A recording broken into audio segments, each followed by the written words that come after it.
ทั้งอ้ายเพิ่นหันไปเกี่ยวข้าวหันไปเกี่ยวข้าวซอยชาวบ้านหันจะคนเขาจะไปลูก3-4 คนนั่นแหละ4 คนโดยเขาเจ้าให้แบบใดเขาให้แบบว่าเป็นวันละอันนั้นวันละทั้งทุกคนเลยทั้งข้าวเปลือกหรือทั้งข้าวสารทั้งข้าวเปลือกโอ้ทั้งข้าวเปลือกก็จะได้มื้อละสอบเนาะเพราะว่าสอบ4ทั้ง4คนจะได้สอบนึงคันว่าอันเอาเงินแน่ก็จะบ่ได้เนาะบ่ได้บ่ให้เอาเงินว่าเฮาเอาเป็นข้าวเอาว่าคันได้เงินเฮาก็ยังไปซื้อข้าวกินว่าแม่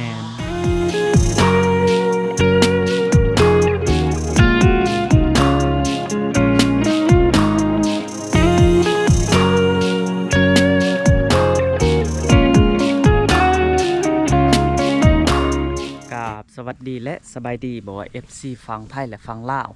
เมื่อนี้บ่าวสัญญามาเฮือนปลาใบคือเก่าทุกคนเนาะก็คือเฮามาเอาเกลือให้ปลาใบทุกคนนี่บ่าวสัญญาซื้อมาแต่บ้านเนาะอันนี้คือทางป้ายทุกคนเขาเจ้าแถมให้คือเฮาซื้อเป็นทั้งนี่ทั้งละ150,000ทุกคนจะเต็มทั้งอันนี้เนาะทั้งซีตัวนี้เนาะมาใส่นี่ก็จะได้ทั้งนึงแต่อันนี้มันทั้งป้ายทุกคนเขาเจ้าเพิ่มให้เขาเจ้าว่าเนาะคือเกลือนี่จะเป็นเกลือแบบธรรมศาสตร์เกลือแบบเขาต้มเองทุกคนปลอดสารพิษกว่าแมนเนาะเกลือนี่เขาจะไปหาหุบดินทรายแถวถงมาต้มเนาะนี่ทุกคนโอ้งามเลยทุกคนก็คือซื้อมาให้เพิ่นเพราะว่าเพิ่นมาหาปูหาป้าเนาะมักหาปูหาป้าปลาใบก่อนอื่นเฮาสิขึ้นไปทามเพิ่นทุกคนเพิ่นอยู่เพื่อนเนาะมื้อนี้เพราะว่าเพิ่นไปหาลูกใหม่เพิ่นว่าเพิ่นไปหาลูกใหม่แต่เพิ่นก็สิแบ่งให้บ่าวสัญญาเนี่ยบ่าวสัญญาก็โอ้พอได้อยู่ได้กินอยู่ว่าเนาะลูกใหม่เพิ่นเพราะว่าเพิ่นไปหาแต่มื้อเช้านี่เพิ่นอยากให้เฮาเนี่ยเนาะทุกคนเอ้าขึ้นลองเบิ่งไปถามลองเบิ่งว่าเป็นจังไดเนาะโอ้แน่นดีเลยทุกคนเลยเอ้าสบายดีสบายดีบ่าวโอ้สัญญาโดย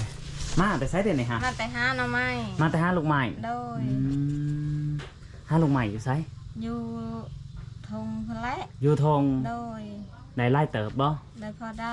กินพอได้กินโดยโอ้นี่ทุกคนลูกใหม่เนาะนี่ทำไมอีช่างมันสิให้เฮาหมดบ่ฮะโดยให้บ่าวสัญญาโอ้บัดเอื่อยได้ฉันได้สิได้แกล้งจะกินแล้วเมื่อวานนี่กินแล้วเมื่อวานนี่โดยอันนี้เป็นลุงใหม่ยังนี่ฮะน้ำใหม่กระซะน้องใหม่กะสะทุกคนเนาะกับยานาโดยขอบใจหลายๆเนาะก็คือทางเฮาก็ว่าคิดว่าสิให้เพิ่นแกล้งกินทุกคนแต่ว่าเพิ่นว่ากินตลอดเนาะเพิ่นไปหาให้มื้อนี้กินพอได้กินปลาใบไปใส่มื้อนี้ปลาใบไปแหนมดแดงแหนมดแดงอีกแล้วโดยอ๋อเป็นได้เพิ่นมานอนอยู่บ่เหือนนี่มาโดยได้ยินอีแม่ว่าบัดมาบัดบ่มาเป็นอะไรเราองเธอเรากับบ่มาองเธอเราบ่ดีในจิตในใจเราแบบว่าเราบ่เป็นคนแบบบ่มีสติในนั้นแบบว่าลงลืมเราก็บ่มาคือปลาใบทุกคนบุบมาบัดหนึ่งเลยมาบางทีกับมานอนบัดเป็นแนวหนึ่งแล้วก็ลบนอนเทือนเก่าเนาะลบนอนเทือนเก่าแต่เฮาบ่ฮู้ว่าสิเฮ็ดจังไดกับเพิ่นเนาะเฮาก็บ่ฮู้แม่นให้เพิ่นมานอนจังไดก็ให้เอื้อยให้แลเบิ่งเพิ่นเพราะว่าเพิ่นเป็นคนอันบอกง่ายๆว่าสติบ่ค่อยเถียงแล้วเนาะว่าเพิ่นลงลืมเดือนนี้ฮะโดยเป็นคนบ่เต็มแบบว่าคนเสียสติเสียจิตกับแม่นใช้ลูกสาวและอ้ายไปไสลูกสาวกับอ้ายก็ไปรับจ้างเกี่ยวข้าวโอ้รับจ้างเกี่ยวข้าวเขาเจ้า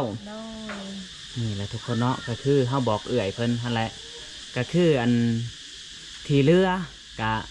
เพื่อนซ่านกะพ่อได้อยู่แหละกะหาคบหากินกะต้องไปหาต่อไปแม่นบ่เพราะว่าเพิ่นสวยเฮากะเพิ่นสวยสันทีเพิ่นสวยได้ที่เรือเฮากะเฮ็ดเอาเองแม่นบ่เฮ็ดเอาเองดิ้นรนเอาเองง่ายใจดีโดยช่วยเรือต่อไปกะสาธุเนาะน้ำพอน้ำแม่โดยที่หลายคนอันไปได้เฮาอยากถามแหน่ นอนกลางคืนเมิดบ่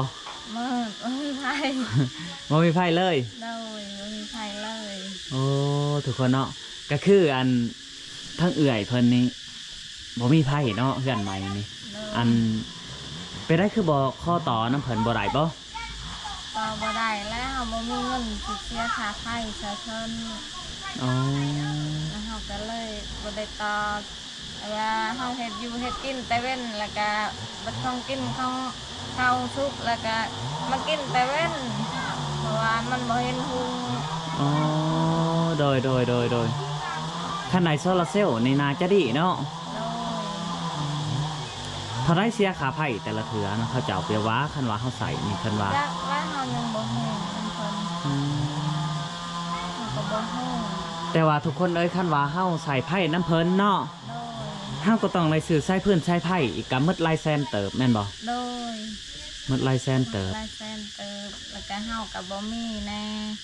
แล้วก็ โดย อยู่ไปนี่แหละ อยู่ไปเนาะ โดยเฮาบ่มีเงินสิซื้อค่าพื้นค่าไฟน้ำมึง โอ้โดยนอนกลางคืนเย็นอยู่บ่เอื่อยแถวนี้ เย็นอยู่เนาะ เย็น โดย แต่ว่าบ่เห็นหุง โดยบ่เห็นลุง อ๋อทุกคนเอ้ย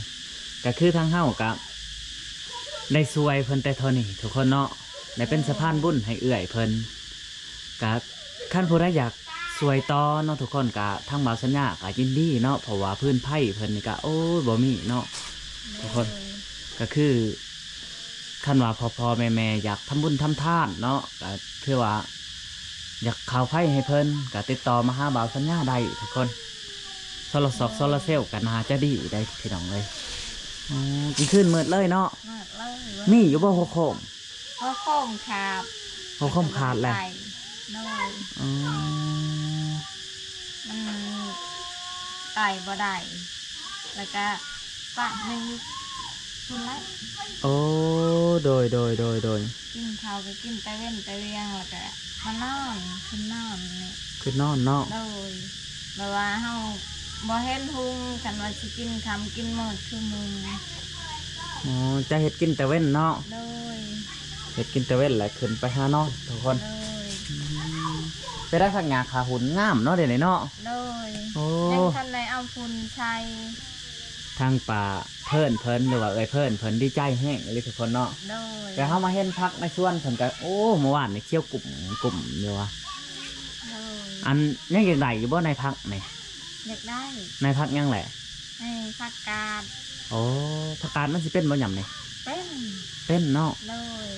แม่นทุกคนก็คือผักกาดในแถวเฮานี่มันจะบ่มี โดยบ่มี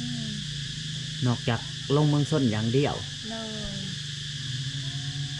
เวลาเฮามาปลูกยามนี่ก็ได้กินแล้วบัดฝนตกมาจนนั้นมันก็ห้ำคนห้ำแล้วมันเขียวงาม โอ้โดย ฮดอยู่คุมือและบ่ได้ฮดแต่ตอนเช้าถ้าฮดแต่ตอนแรงเอ้าเพราะว่าตอนเช้าอากาศมันร้อนแล้วก็บ่ฮดให้มันลวกมันตาย ไปได้ทางเฮาอยากทำในอันปลาใบแล้วก็มากินข้าวน้ำอยู่บ่ กินน้ำกันนะ กินน้ำกัน โด โอ้ ย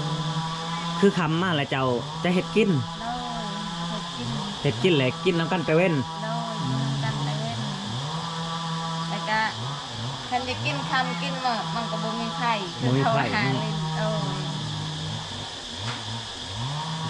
ทุกคนก็สิว่าจังไดเนาะ โดย คันว่ามีโซลาร์เซลล์จักดอกนี่ก็น่าจะดีเนาะ โดย เพราะไรติ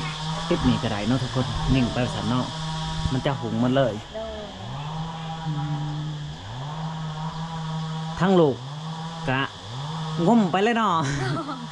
งม โอ้ ไปว่าเขาบ้านนอนแต่เว้นว่าบ้านนอนถ้าบ้านนอนมันเลยยันเหยียบกันว่ายันบ่เห็นถุง แต่ใครแต่ว่าใดเพื่อนดีเนาะ โด ใคร ย แต่ว่าใดเพื่อนดีทุกคนเลย ใส่เงินได้ ในสำเนียงก็โอ้ยดีอกดีใจเลย โดย บ้าน มันจะเปื่อนในเจ้าเอาอันได้แพ้อันได้เสร็จ โดย เอาเนาะทุกคนเพราะว่าอัน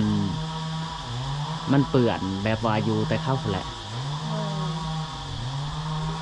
ไปได้กลางคืนติ้งหรือว่าแบบว่าลมแห้งนี่ บ่ บ่ติ้งเลย โดยแม่น บ่ได้พันบ่อย่าว่าพันเพิ่นบอกหลอกบอกเลข เห็นพันเห็นคนเฒ่า2คนมาอยู่นำ โอ้ แล้วก็ว่านั่งว่าเฮ็ดอีช่างอยู่ในเฮือนน่ะบ่ได้เฮ็ดจังได๋ว่านอนว่าอันนั้นพ่อกับแม่สิมาอยู่นำเด้อว่ะหากคนนั้นคนเฒ่ามีแต่คนเฒ่าหมด2คนผู้หญิงกับผู้ชาย อืม มาอยู่นำ แล้วเจ้าก็ให้อยู่บ่แหละ ให้อยู่ ให้อยู่เนาะ โดยแล้วก็เพิ่นว่าคันแม่ก็พออยู่นำนี่สิให้อยู่บ่ว่ะอยู่ก็อยู่ท่านคอยว่าอยู่ก็อยู่ว่ะคันว่านั่นแล้วก็สิอยู่ในนี้แหละว่าสินอนอยู่นี่แหละว่ะ โดยอันนี้ แล้ว คือ เพิ่น ข้อ ว่า ความ ว่าคันคอยอยู่นำแล้วอย่าไล่ให้ใครนี้ได้ว่ะบ่ก็บ่ไล่ว่ะคอยสิอยู่นำว่ะว่ะอยู่ก็อยู่ว่ะเฮาก็หักแพงกันคือพ่อคือแม่นี่แหละว่ะเพิ่นนั่นจักเพิ่นมาแต่ใช้น้องก็บ่ฮู้จัก จังมาแต่ใช้เนาะ โดยเพิ่นมาขออยู่ว่ะแต่ก็ให้อยู่ว่ะอยู่บ้านนั้นก็ฮู้เมื่อมาอ่ะคือบ่เห็นว่าผู้ให้อยู่อันนั้นผู้ขออยู่เมื่อคืนนี่ว่ะบ่ตื่นเช้ามานี่ว่ะแต่ว่าเพิ่นสิมาบอกอีหยังว่ะ แล้วเป็นอะไรบัดนี้ น้องก็ตกใจแล้วน้องเมื่อมาเพราะว่าบ่เห็น โอ้โดยคือทั้งเอื่อยเพิ่นพันทุกคนพันว่าคนเฒ่าพอกับแม่มาขออยู่นํเนาะ โอ้ยคนเฒ่า ดีแล้วเพิ่นมาขออยู่นํ ใช่เพิ่นมาขออยู่น้ำว่าคันเคยขออยู่น้ำจะสิให้อยู่บ่ว่ะอยู่ก็อยู่ว่ะหากคอยนำบ่ได้ถามว่าเจ้านั้นมาแต่ไสข่อยก็บ่ได้ถาม โดย มีแต่เพิ่นว่าคันเคยอยู่แล้วบ่ให้เจ้าไล่นี้ข่อยได้ว่ะข่อยอยากอยู่น้ำเจ้าว่ะว่าบ่ไล่ดอกว่าอยู่ก็อยู่ว่ะพร้อมกันอยู่นำกันนี่แหละว่ะ อืมเพิ่นว่านั่นน่ะเนาะ โดย ทั้งอ้ายเพิ่นหันไปเกี่ยวข้าวหันไปเกี่ยวข้าวซอยชาวบ้านหันจักคนเขาจะไป ไปลูก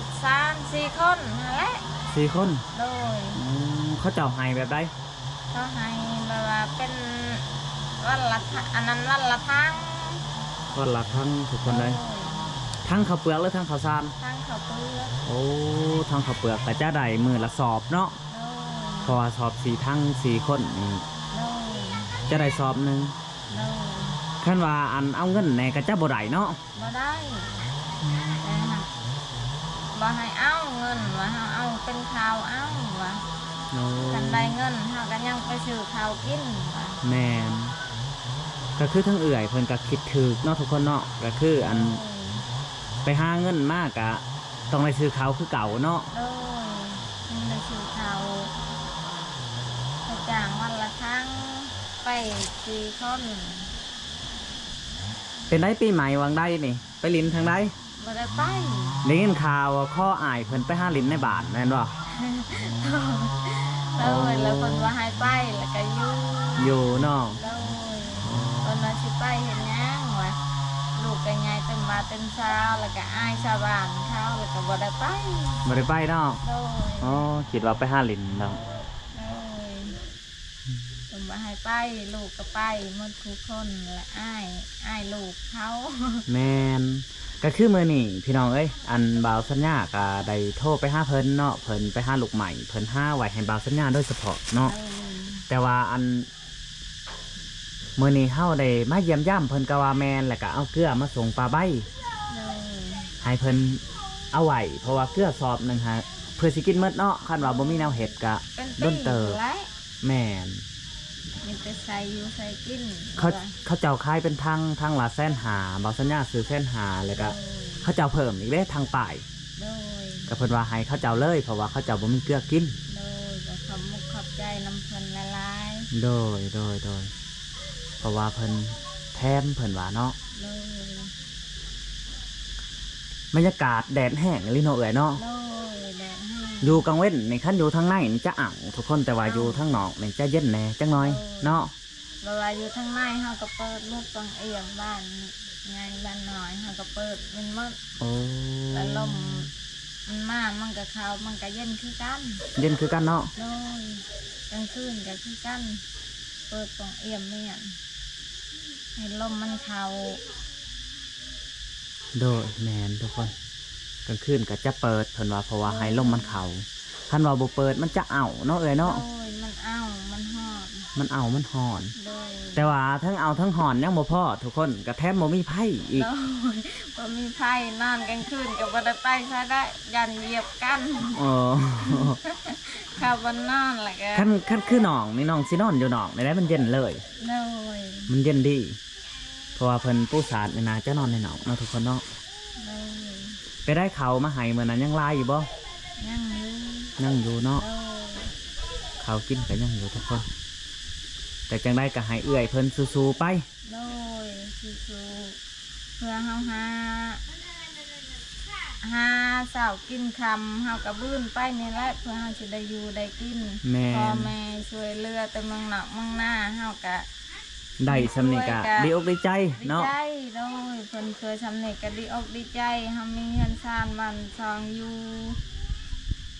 แม่ เฮาก็สิคอยหาคอยบื้นไปนี่แหละเขาวนำทำป้าเฮาก็บ่มี โดย ก็คือทั้งเอื้อยเพิ่นก็ต้องไปสู่บุกบึ้นต่อไปเนาะ โดย แต่ว่าทั้งพื้นทั้งไพ่ทั้งอันนี้นี่ทุกคนก็คือเฮากาอยากอันขั้นว่าพอแม่เบิ่งคลิปนี้เนาะก็คือขั้นผู้ใดอยากทำบุญเนาะหรือว่าทำบุญอยากช่วยเหลือเอื้อยอีกก็คือทั้งไพ่โซลาร์เซลล์ทุกคนแล้วก็ทั้งอันพื้นไพ่เนาะ โดย ผู้ใดอยากช่วยเหลือก็ติดต่อหาบ่าวสัญญาได้เนาะแต่ว่าทั้งเอื้อยเพิ่นก็ได้สู้ๆไปหั่นแหละทุกคน เพื่อสิได้ไพ่เนี่ยก็พอแห้งเติบคำบ่ลูกบ่ใหญ่เนาะเอ้ย โด เนาะ ยเพิ่นลูกสิใหญ่ก็จักเขาสิไปหาเงินหาทองได้จังได๋และเงินทองก็บ่มีสิส่งเข้าไปเฮาก็บ่มีเงินมีทอง แม่ ถัด น ไปเดือนนี้ผัดเห็ดบัตรอีกคันบ่เห็ดบัตรก็ไปบ่ได้ มันจะยากเนาะเอ้ยเนาะ โดย โอ้ทุกคนเอ้ยเอาทุกคนบัดนี้เฮากะสิบอกเอื้อยเพิ่นก็คือทั้งเฮาว่าอยากอันมุ่งนำสังมาด้านให้ โดย แต่บ่ฮู้ว่ามือใด โดย เขาเจ้าคายบ่เซาในบ้านนี่ บ่ฮู้คือกันและยัง บ่ฮู้เนาะ ทัได้ตมโดย แม่นทุกคนเฮากะสิได้มาอัปเดตอีกครั้งหนึงเนาะทุกคนก็คือตอนนี้หันเฮามาส่งเกลือกับว่าแมนแล้วก็มาถามความในใจของเอื้อยเพิ่นแล้วก็ป้าใบกะผู้เป็นทีหำหอยเลยเนาะทุกคน เพราะว่าทั้งป้าใบเพิ่นเป็นคนสติบ่ค่อยเที่ยงเนาะ โดย แล้วก็แมนทุกคน เป็นคนประสาท โดย เพราะว่าเพิ่นก็ไปอิงตามแต่จิตใจเพิ่นไปสงบเมื่อเพิ่นไปทางใดก็สร้างเพิ่นแบบว่าเฮาก็บ่ฮู้ว่าจักเพิ่นหายเพิ่นเครียดไอ้ช้างเฮาก็บ่ฮู้ แม่น แล้วแต่อารมณ์ แล้วแต่อารมณ์แล้วแต่ประสาทเพิ่นเนาะ โดย เอาทุกคนคลิปนี้ก็บ่มีหยังหลายจังได๋ก็เฮาก็ให้ไปติดตามคลิปหน้าทุกคน โดย เพราะว่าบ่าวสัญญาสิมาอัปเดตอีกเทื่อนึงคลิปนี้เฮาก็สิได้อำลาพาจากพี่จากน้องผู้ใดเบิ่งคลิปนี้ก็ขอให้อายุมันขวัญยืน โดย สู่เวียกสู่งานก็ขอให้ราบรื่นต่อไปทุกคน เอาขอกล่าวคำว่าสบายดีเอ้ย